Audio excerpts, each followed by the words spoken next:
pero syempre, it's still a popular show. Pero may ma-advise ba kayo sa mga contestants sa PGT? Ako ang advice ko sila kung hindi sila mag-advise iba.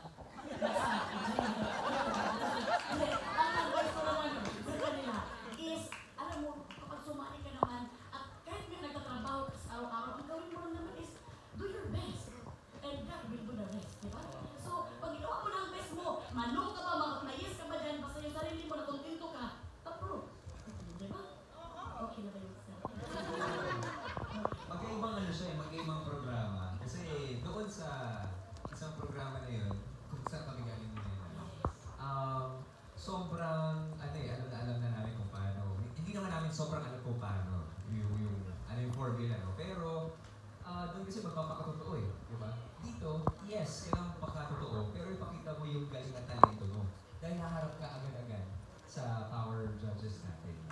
At kailangan mo ako ng yes. And I think, kailangan mo ipakita yung galing at talento ng Pinoy. That's the basic component. Okay. Siguro kung hindi kayo PGT host, if you were contestants, ano kaya yung talent mo namin sa inyo? For fun lang. That's my last question. Ako siguro ang gagawin ko, sing and dance with a twist. Paano yung twist na yun? Habang nagsiswimming. Swimming ka lang with a twist. Serena? Hindi, sorry nga. Pero gagawin mo talaga ang best mo na rehearsal ka to the kuanan kasi syempre hindi ba basta-basta mga judges na. So, kailangan mo lagyan ng twist. Para talagang ma-amaze, mapasabi talaga sa FMG na wow. I think yung ginagawa ko palagi sa PGT ngayon, talento na. To be with Melay.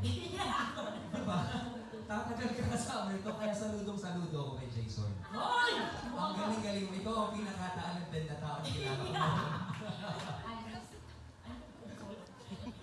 Thank you. Thank you so much. Thank you so much, Miss Natalie. Salamat po. And our next question naman is from John Bueno of kumagkao.com. Ang question po ay para kay Madam Melay Carniveros. Melay, you have experience